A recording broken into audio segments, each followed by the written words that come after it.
Y entonces lo habíamos quedado en la dilatación, que es la capacidad en este caso de aumentar el volumen al aumentar su temperatura, ¿ya? Estas son propiedades en este caso que nos interesan de los materiales para poder seleccionarlos, ¿ya? Para los distintos, en este caso, fines, en este caso industriales o constructivos que se requieran, ¿ya? Por ejemplo, la dilatación es muy importante, por ejemplo, cuando se trabaja con materiales compuestos, ¿ya? Por ejemplo, el hormigón y el acero, yo le había comentado anteriormente que poseen un coeficiente de dilatación muy similar, ¿ya? Y eso lo hace que en este caso se puedan trabajar como material compuesto, ya unidos. Si no, no podrían, ¿ya? Uno aumentaría su volumen más luego que el otro, por tanto, nos generaría una buena adherencia entre ellos. ¿Ya? Y por último, propiedades magnéticas que tienen algunos materiales como de atraer y hacer, en este caso, pasar a través de sí campos magnéticos. Y esas, en este caso, serían las propiedades de los materiales: eléctricas, térmicas, magnéticas y, en este caso, mecánicas. ¿Ya? Hay una escala que se llama escala de Mohs también, que nos permite, en este caso, clasificar la dureza de 1 a 10. ¿Ya? Donde muestra, en este caso, ejemplos de materiales, ¿ya?, que se encuentran en cada uno de ellos. Por ejemplo, el yeso es dureza número 2, el diamante vendría siendo, en este caso, número 10, carburo de silicio, que igual es un material sumamente duro que se utiliza en este caso para algunos procesos de soldadura, igual como material, en este caso, eh, que se fabrica el tungsteno. Y acá una especie de autoevaluación, a ver cómo les va. Por ejemplo, la tiza es un material frágil, verdadero o falso.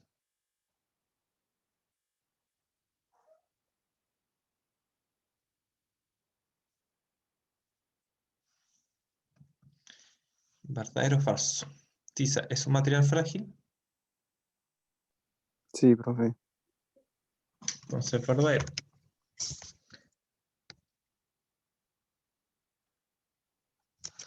La fragilidad es la cualidad inversa a la tenacidad, verdadero o falso.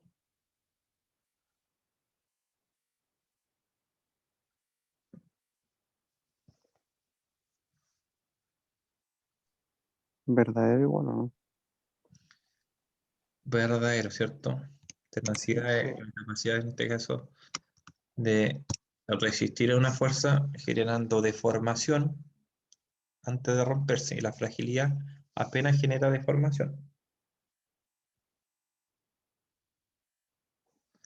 Se puede deformar mediante de doblado, o sea, de chapa. ¿Me interesa de que sea un material muy elástico?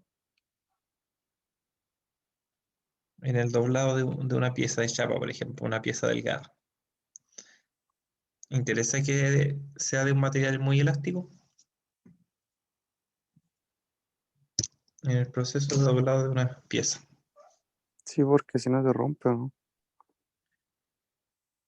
¿Los demás qué dicen?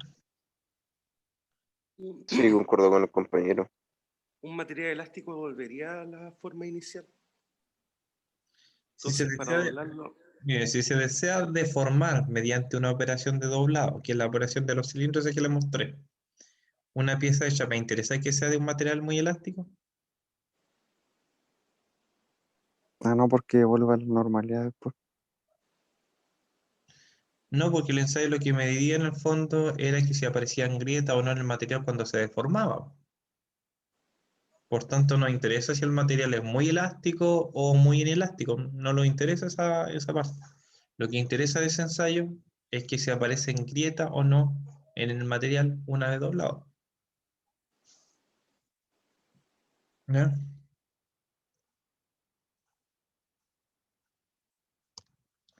Falso, entonces. Los materiales pueden poseer también propiedades acústicas, entendiendo como tal su capacidad de transmitir o aislar el sonido. ¿Verdadero o falso? ¿verdadero? Verdadero, ¿cierto? Sí. ¿Ya? Ahí le puse que en todos los procesos de fabricación industrial, el diseño se efectúa eligiendo materiales de propiedades apropiadas. O si se desconocen, tienen que hacerse ensayos, en este caso, para compatibilizar su función, en este caso, con el diseño. Y así, obviamente, puedes cumplir también las normativas. Ya, dentro de los ensayos destructivos tenemos los ensayos estáticos, ¿cierto? Que era de tracción, de compresión, cisalle, ¿ya? Como los ensayos que vimos en este caso en algunos videos igual. Teníamos ensayos dinámicos, ¿ya? De resiliencia, fatiga, desgaste. ¿Me pueden nombrar alguno de los ensayos dinámicos?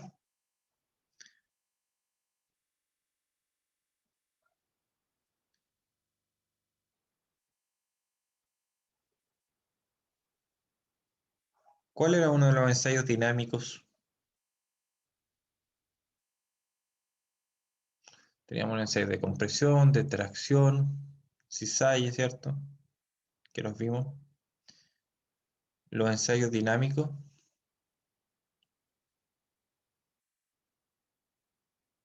o que son considerados como ensayos dinámicos. Ensayo Sharpie, ensayo ISO, eran considerados ensayos dinámicos. ¿Ya? La imagen que se ve a continuación, ¿a qué tipo de ensayo pertenece?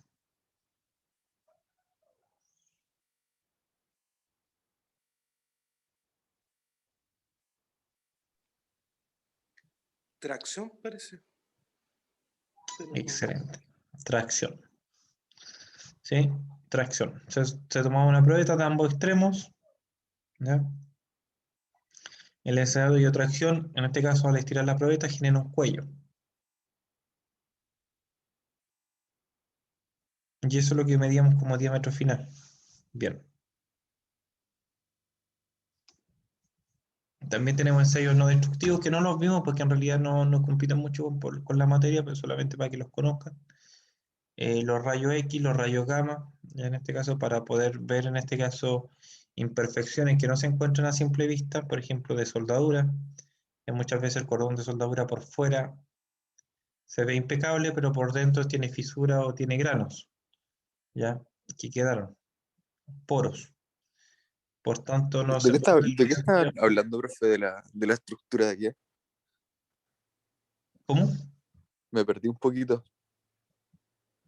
Estaba comentando que de los ensayos no destructivos, ¿ya? El rayo X y el rayo gamma sirven en este caso para analizar, por ejemplo, fallas que se encuentran y que no se encuentran a simple vista, ¿ya? Que no se pueden ver en este caso del exterior. Por ejemplo, la soldadura, ya muchas veces en este caso quedan grietas o granos, poros, en este caso que se encuentran por debajo del cordón de soldadura. Ya. Entonces, la única forma de detectarlo es a través de rayo X o rayo gamma. Y con prueba hidráulica. Es que cuando le hacemos una prueba, por ejemplo, hidráulica, dependiendo en este caso las dimensiones de la estructura, no se le puede hacer prueba hidráulica, por ejemplo, a todo, ¿ya? No, pero a los motores, así, yéndose al caso de... La prueba hidráulica me puede generar una fuga, pero un cordón, por ejemplo, si el cordón de soldadura ya estéticamente por fuera está funcionando, está bueno, pero por dentro tiene una fisura, no me lo va a arrojar en la prueba hidráulica, Ya. ¿ya? Y tienes que Es sacar más, Con el radiografía. tiempo, un con el radiografía. tiempo sí me puede generar una falla, pero Y inmediatamente eso, me va a generar una falla. Entonces no voy a poder saber si realmente tiene un problema o no, ¿ya? A través de prueba hidráulica o cualquier otro ensayo. Ya, si le coloco tintas penetrantes, la tinta penetrante no me va a detectar en este caso la falla en el cordón, porque ya, está por dentro. ¿Ya? sí. ¿Ese cordón puede resistir? Sí, va a Pero resistir. eso es en caso de que esté fisurado algo. O sea, que el cordón quede mal hecho y quede por dentro una grieta. Ese es el caso. Sí, por ejemplo, ya, ahí quita la pieza. Esa es la superficie de la pieza. El cordón se le aplica y me va a quedar el cordón por encima de la pieza, ¿cierto? Sí. Pero por debajo, por debajo me va a aparecer, pueden ser poros o pueden ser grietas que se van a generar. O en este caso, poca penetración también se puede ver. Pero si yo, por ejemplo, estoy en una cañería y le hago una prueba hidráulica, ya el, el fluido va a generar presión, pero hasta el momento el cordón me va a resistir porque no tiene ninguna fisura que pasa al exterior. Y como la fisura no pasa al exterior, va a resistir la prueba hidráulica. Ahora, con el tiempo y con el funcionamiento, las vibraciones, etcétera, ya esas fisuras van a empezar a aparecer en la superficie.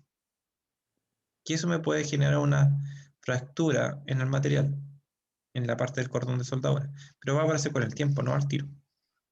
Entonces, para ¿Cuánto poder tiempo más o menos? verificar, que depende, porque puede ser que el fluido sea estático, por ejemplo, un estanque, ¿ya? Y pueden pasar años a que aparezca la fisura. Si en cambio es una cañería, la fisura va a aparecer más luego. Como en las cañerías de estos de enfriamiento, por donde se sale, por ejemplo, si le coloco el caso de un motor y tuviera desgaste en las partes donde lubrica, ahí esas partes igual vendrían siendo como lo que dice usted, así, o sea, habrían zonas de desgaste más rápidas, ¿o no? Por el constante flujo de, Sí, no sé, de agua y el desgaste sería más rápido, entonces. exacto. Sí, ahí No, se generaría una. Y aparte que se va a concentrar las fallas, la discontinuidad en donde se generan en este caso las fisuras, los poros. ¿Ya? no, Entonces, ahí es como, de hecho, todos los que están, que en este caso cañería, ducto, en este caso que se fabrican, se le hacen pruebas con rayo X o rayo gamma. Ya los ultrasonidos y las partículas magnéticas tienen sus ventajas. ¿Ya? Sobre todo el tema de que el rayo X y el rayo gamma se tiene que hacer con el personal especializado, con certificado. Partículas magnéticas o líquidos penetrantes, no, lo puede hacer cualquier persona con conocimiento en estos ensayos, ¿ya? Pero en este caso, por ejemplo, el líquido penetrante tiene un problema que es el tiempo, porque después se le tiene que aplicar el revelado y todo ese procedimiento en este caso de limpieza, después de aplicar el penetrante, el revelado, conlleva tiempo. ¿Ya? En cambio, en rayo gamma, la persona pasa nomás con la máquina inspeccionando la pieza y listo. ¿Ya? La otra es la ubicación, donde se puede incorporar el líquido penetrante o las partículas magnéticas. Ya si una pieza de difícil acceso, no la voy a poder en este caso inspeccionar tan fácilmente con una partícula magnética o con líquidos penetrantes, a no ser que la desmonte.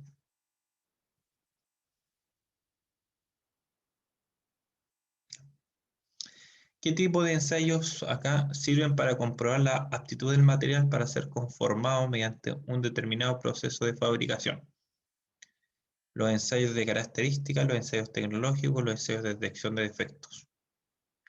¿Qué tipo de ensayos sirven para comprobar la aptitud del material para ser conformado mediante un determinado proceso de fabricación? O para ser utilizado, en este caso, en un proceso de fabricación.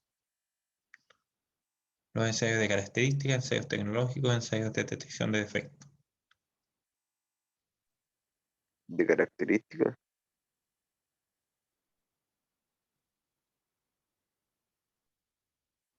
El resto, los ensayos de detección de defectos eran todos los ensayos que habíamos conversado. CHASPI, ISO, compresión, tensión, o tracción.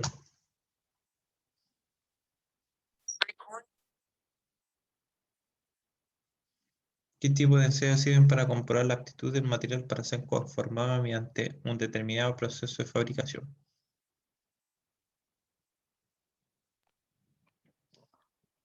Entonces los ensayos de detección de defectos, Ensayo de Tecnológico. detección de defectos. Sí, se lo acaba de decir. Ya. No existe No. eso.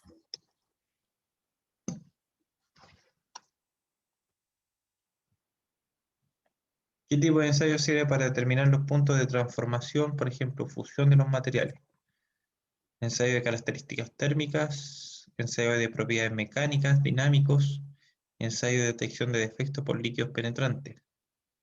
De característica térmica, ¿o no? Sí, de características térmicas. Porque es fusión. ¿Es correcto decir que las propiedades mecánicas de los materiales pueden ser estáticas o dinámicas? Eh, ¿Es correcto decir que las propiedades mecánicas de los materiales pueden ser estáticas o dinámicas?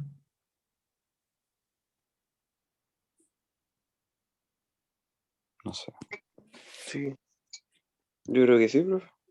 Sí, de hecho, por eso que existían ensayos en este caso que eran más cercanos a la realidad y más confiables, que era el ensayo ISO y Charpy, frente al ensayo de, en este caso, estático. ¿Qué es la diferencia básicamente los ensayos destructivos? ¿Cuál es la diferencia en este caso entre el ensayo destructivo y no destructivo? Que los ensayos destructivos pueden ser estáticos o dinámicos, mientras que los ensayos no destructivos son todos dinámicos. Que en los ensayos destructivos se destruye completamente el equipo necesario para realizar la prueba, mientras que el ensayo no destructivo puede reutilizarse para pruebas posteriores. Que el ensayo no destructivo en este caso no altera de forma permanente las propiedades físicas, químicas o mecánicas o dimensionales del material, mientras que los ensayos destructivos sí lo hacen. ¿Cuál de La C, profe. La sé, la C? la sé. Sí, la C. ¿Ya?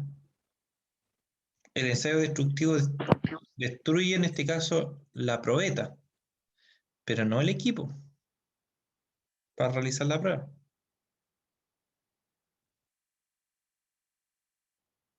¿Ya? Ahí, ojo, ojo, porque ahí decía que los ensayos destructivos se destruye completamente el equipo necesario para realizar la prueba. Y un ensayo destructivo es el de tracción. Pero ¿qué destruye la probeta? No la máquina o el equipo para realizar el ensayo.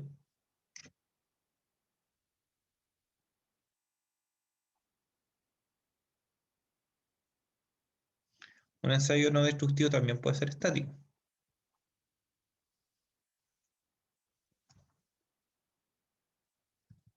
Ya, eso. Y eso es todo lo que entra. En la segunda evaluación no entra en ejercicios de resistencia como tal, solamente hasta la parte teórica. ¿Ya? Así que nada para abajo de lo que está acá abajo entra para la prueba por si acaso. Solamente hasta la autoevaluación. Que era para verlos cómo estaban con la parte teórica. ¿Ya?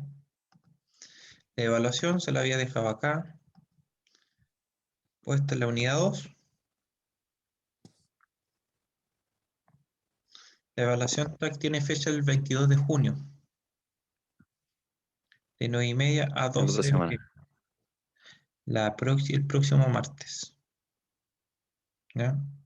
Ya. ¿Eso es la Y del grupo o no? Entonces va a ser una evaluación teórica. con ejercicio y todo, pero el ejercicio relacionado a ensayo y cosas y a método de nudo. No a ejercicios de resistencia de materiales. Eso lo vamos a dejar para la otra evaluación. Ya. ¿Ya?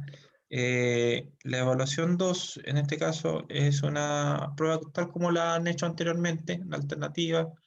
Se les va a dejar en este caso la respuesta, las preguntas. Ustedes tienen que seleccionar la alternativa correcta y todo. ¿Ya? El día jueves vamos a hacer un repaso del método de nudos, ¿ya? Para repasar un poco ahí uno o dos ejercicios. ¿Les parece? Sí. Sí. Siempre está de más. O sea, siempre, nunca está de más. Está.